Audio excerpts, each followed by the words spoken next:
Thank you for the opportunity to speak to you all today at this virtual conference on long-acting injectable cabotegravir for HIV pre-exposure prophylaxis, a topic that's been much in the news lately, and I hope you'll find this interesting. These are my disclosures. And this is what I'm going to talk about today. I'm going to give some brief background about existing PrEP regimens to contextualize why we did the HPTN-083 study. Then I'll talk briefly about the study design, the statistical methods to explain how we got to our results. I'll go over the results, including the population that was enrolled, HIV incidence in both arms, some safety information, some important details about the seroconversion events that happened in both arms, some additional outcomes and interest, what we're doing next, and then some conclusions and some comments on some other ongoing studies and products that are in development. So let me begin by reminding everyone that the first agent to have approval for HIV prevention as an antiviral in the pre-exposure prophylaxis arena was TDFFTC. And shown on this slide are the results of the randomized, largely placebo-controlled trials that defined our understanding that, that TDFFTC has high rates of protective efficacy across populations and contexts, but is highly dependent on adherence with less forgiveness for vaginal exposures than for rectal exposures.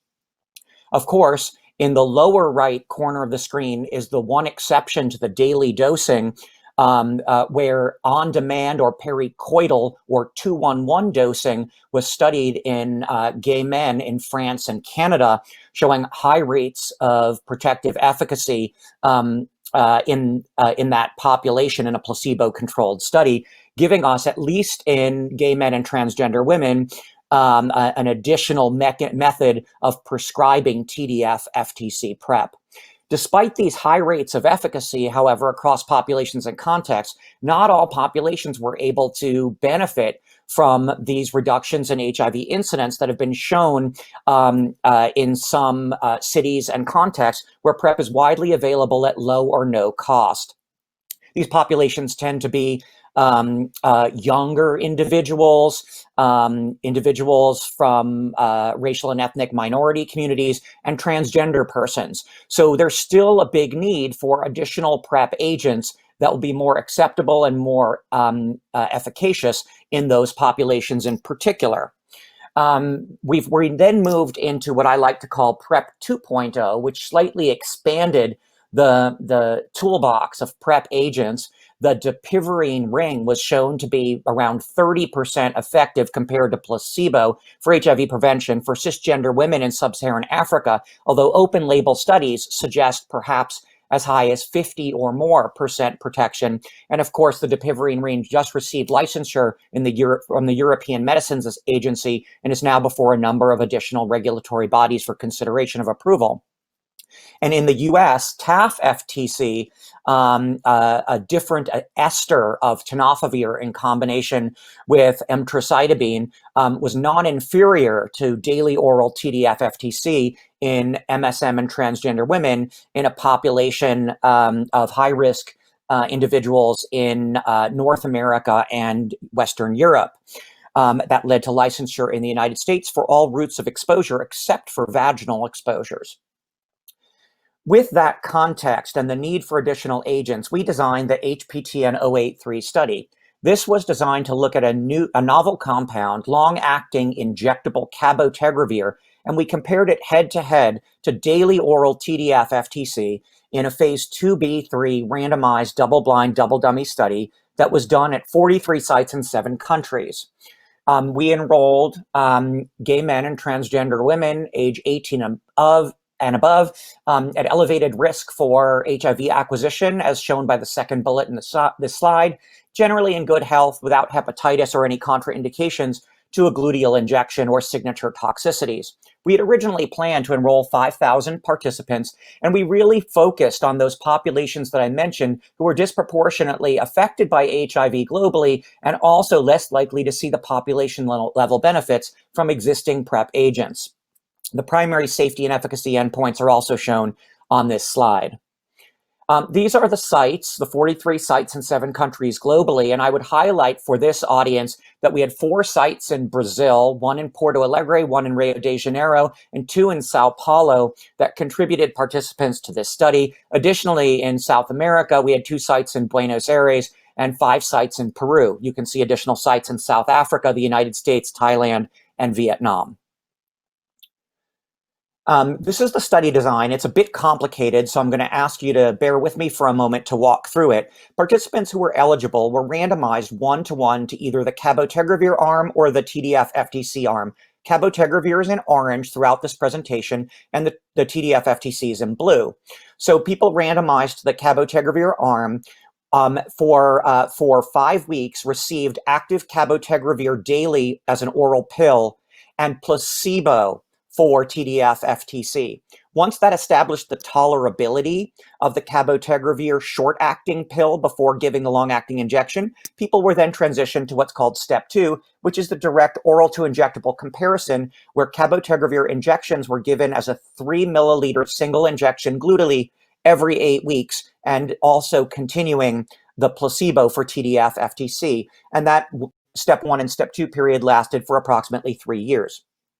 For people who were randomized to the TDF-FTC arm on the bottom of the slide in blue, the cabotegravir oral and cabotegravir injections were placebos in this case, but the TDF-FTC daily pill throughout steps 1 and 2 was active.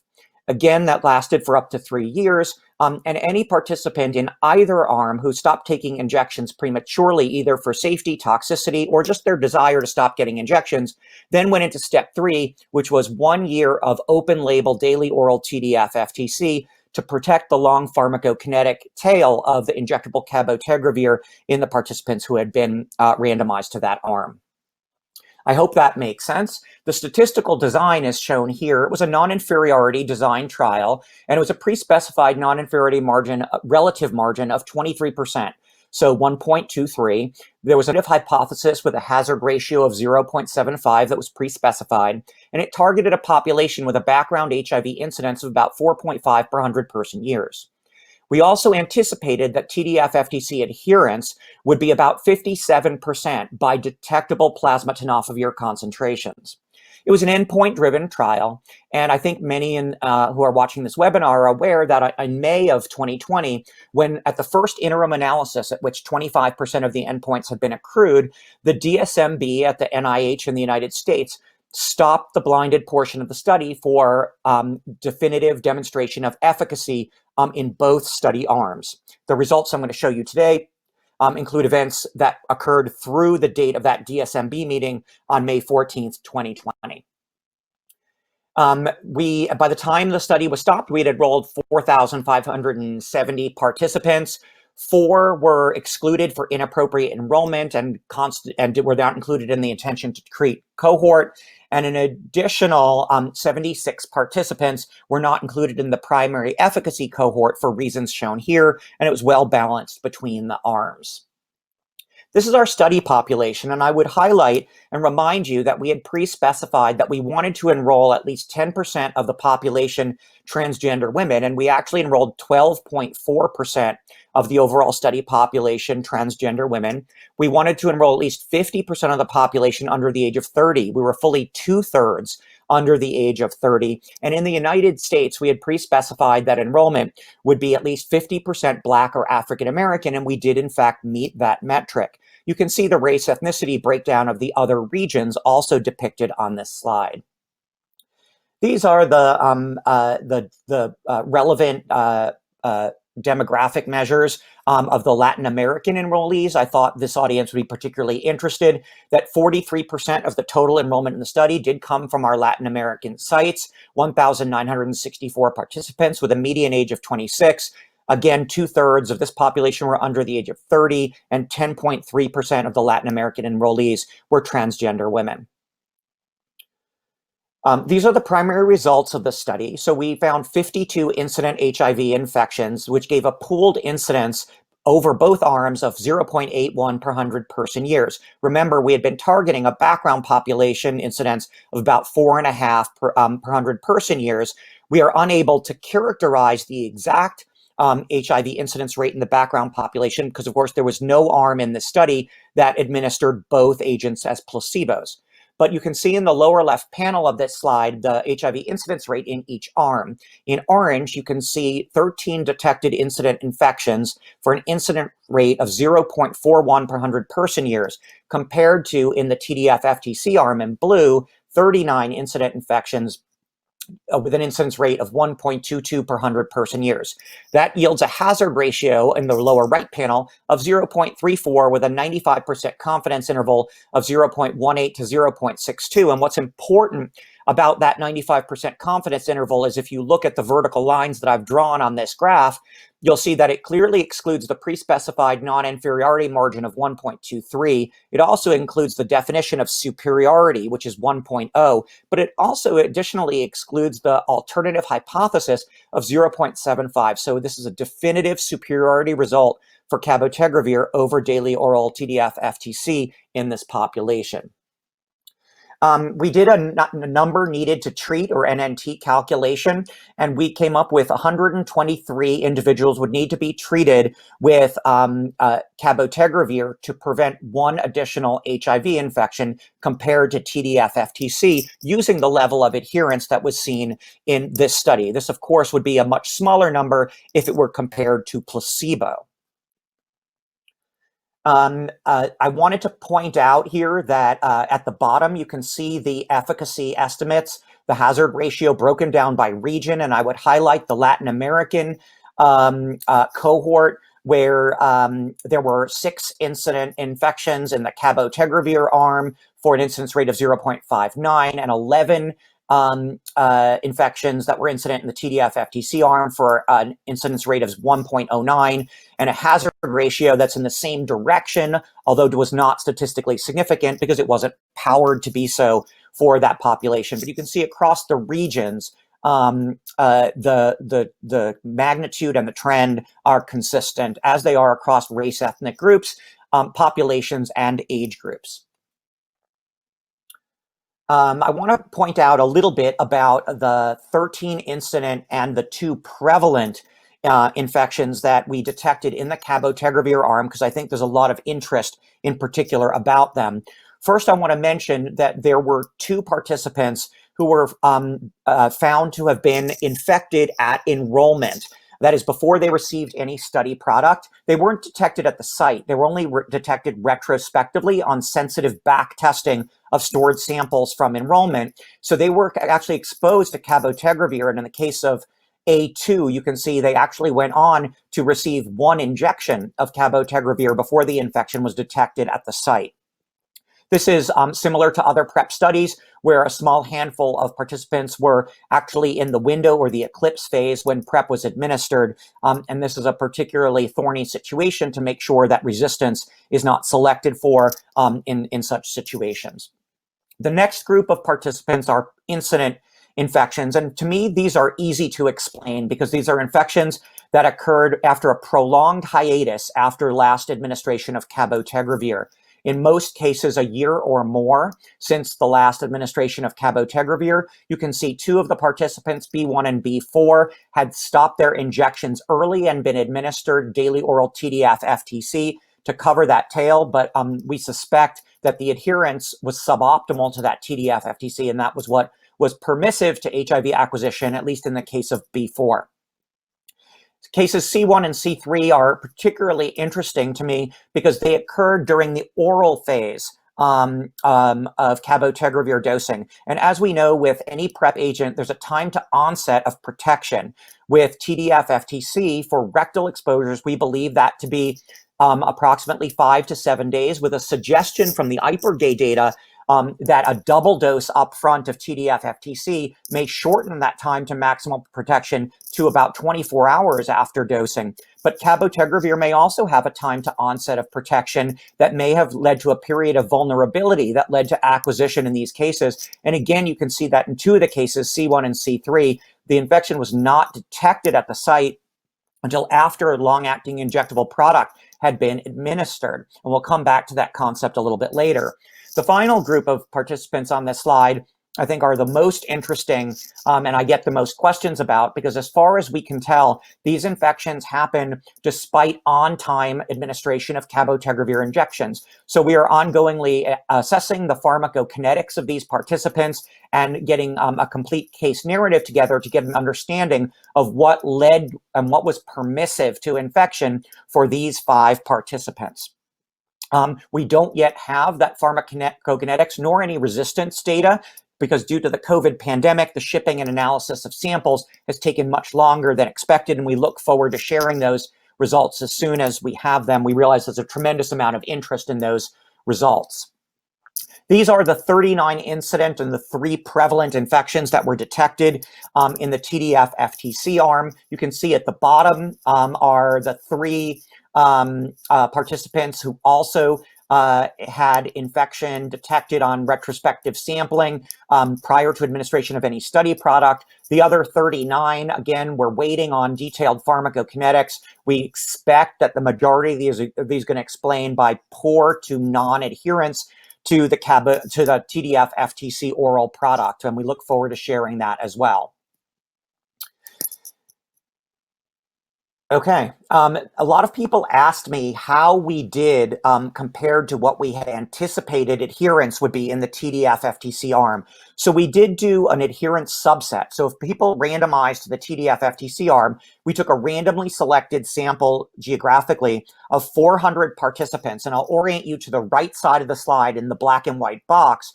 Well, you'll remember that I said we had pre-specified that we anticipated that 57% of people would have detectable plasma tenofovir levels. We actually had 87% of our participants, at least in this adherent subset, with detectable tenofovir concentrations, suggesting that TDF-FTC adherence was even better than we anticipated in this study, which makes the superiority result even more impressive.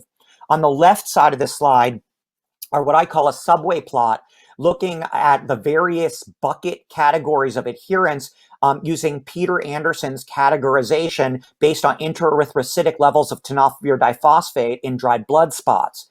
And the top green banner across all of the visits tell you the proportion of participants who had DBS, intraerythrocytic tenofovir diphosphate levels consistent with 4 or more days of dosing on average over the last 1 to 2 months, which would be expected to confer high levels of rectal protection. You can see it's somewhere around 70 to 80% fairly consistently across all the weeks, which is very encouraging that, again, the adherence was better than expected. Here I'm breaking down that more than 4 days per week on average TDF-FTC adherence by region. You can see in the red bars to the left that it was slightly lower in Latin America compared to other regions, but not wildly out of proportion. It was also slightly lower in Black participants in the United States, but interestingly not different across ages and only slightly different between transgender women compared with cisgender men who have sex with men. The most common toxicity that we observed were injection site reactions. This is a commonly known toxicity from the cabotegravir injections. I'm going to ask you to look quickly to the left of the black dotted line, where we found in the active cabotegravir arm, 81% of the participants had some injection site reaction at some point, compared with 31% of people who were in the placebo injection. The color coding represents green for mild, yellow for moderate, and red for severe. And you can see over time, to the right of the dotted line, what the rates were as people went through serial injections. I will tell you that we did have about 47 people in the study, which is 2.2% of the CAB participants who received at least one injection, discontinue for an injection-related side effect. And the more likely, the worse the side effect, the more likely someone was to discontinue the injectable product. Though you can see here what the type of the injection site reaction was, most commonly pain and then tenderness, and then a whole smattering of others, including induration, nodules, hematomas, bruising, etc. They most commonly came on about 1 day after the injection and lasted for a median of about 3 days. And again, remember, most were mild to moderate.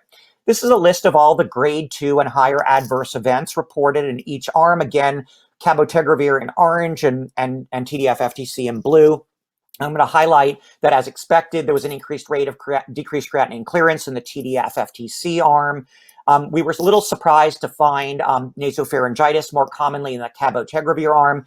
That doesn't really have biologic plausibility, but interestingly, non-fasting glucose was more likely to be increased in the cabotegravir arm, and that's not been seen in other studies and is being interrogated further. We also saw more commonly fever in the cabotegravir arm, which was temporally associated with the injection site reactions and is the most likely etiology. Grade 3 and higher adverse events were not different between the groups, nor were serious adverse events or expedited reporting adverse events, which included seizure or drug-induced liver injury, not different between the groups. You can see there were 11 deaths. You can see how they were distributed more numerically in the TDFFTC arm. None of these were attributed to study product except for a single death in the TDFFTC arm in a participant with pre-existing cardiovascular risk factors who had a cardiovascular collapse and death while on study. Some people have asked if these people were continuing to be highly at risk, and I would argue that they were, as shown by the high incidence rates of rectal STIs and syphilis in this population. So I don't think that the reason for the low incidence rates of HIV is because of condom use. I think this is an indication of condomless rectal intercourse. And I want to just sort of close with some really interesting findings about weight. There's a lot of interest in weight change, particularly with integrase inhibitors. And on the right side of the slide, some of you may remember that in the phase 2 study of cabotegravir versus placebo in HIV uninfected individuals, we demonstrated no difference in weight gain over 1 year in cabotegravir versus placebo, and this is public ID. So we looked at this again in 083, and we actually did find a difference when compared to TDFFTC. There was a statistically significant difference when annualized. The cabotegravir was 1.3 kilogram weight gain annualized, and the TDFFTC was 0.3 kilograms. So about a 1 kilogram difference in weight gain. And I will tell you that this is mostly driven by about a half kilogram weight loss in the first year on the TDF-FTC arm, and then really similar rates, about 1 kilogram weight gain per year thereafter. So it's really this weight loss in the first year on TDF-FTC that seems to drive this result. We're looking at metabolics to go with that also. So what are we doing now? We're looking at drug concentrations of each PrEP agent at the time of infection. As I mentioned when I showed you the seroconverters, the CAB PK for those participants is going to be very interesting and important. For the TDF-FTC, we want to confirm that this was mostly due to non-adherence and understand those better. And of course, the resistance profiles of people in both arms who acquired HIV despite administration of drug, particularly in the cabotegravir arm, where class resistance could have important implications about the future utility of first-line WHO, TLD, and other integrase-based regimens, should it evolve and be shown as be a consequence of CAB failure. Many people have asked me what we do think the background incidence is in this population, and this is a very fraught, statistically flawed, and biased calculation, but I did want to share it with people.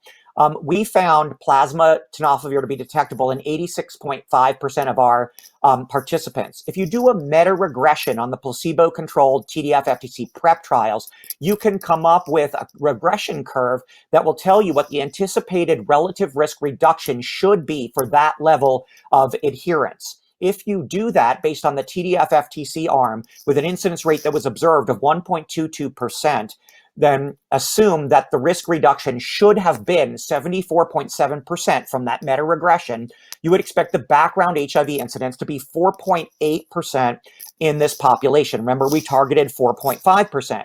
If you again then use that and go forward, we observed an incidence rate of 0.41 in the cabotegravir arm, so you would get approximately 92% efficacy against a counterfactual placebo in this study. Again, this is a biased and fraught calculation, but I provide it just as a reference point for people to think about. So now I would propose to you all that actually now we have PrEP 3.0. I've taken that rings study and the Discover study and now included the 083 data. And of course, 2 weeks ago, we learned via press release that the DSMB actually stopped the sister study of HPTN 083. That was a very similarly designed study in cisgender women in sub-Saharan Africa, which had a dramatic 90% reduction in HIV incidence in the cabotegravir administered women compared to the TDFFTC administered women. And we look forward to peer-reviewed presentation of those data and hopefully regulatory approvals to follow. So I will conclude by saying both agents are highly effective for HIV prevention. In MSM and transgender women, there was a 2/3 reduction in incident HIV infections. In CAB compared to TDFFTC, it was well tolerated despite injection site reactions. Understanding the drug concentrations and resistance are going to be really critical to understanding the impact of this on the global pandemic. And CAB is the first long-acting injectable agent to demonstrate robust prevention efficacy. And really excitingly, as I mentioned, the 084 was stopped by the DSMB just on November 5th for superiority. We're waiting the full results. And also, we're looking forward to future studies of other injectable agents, including monoclonal antibodies and Gilead's lenacapavir, as well as the orally administered Merck product islatravir, which both have the potential to expand our prevention toolbox even further.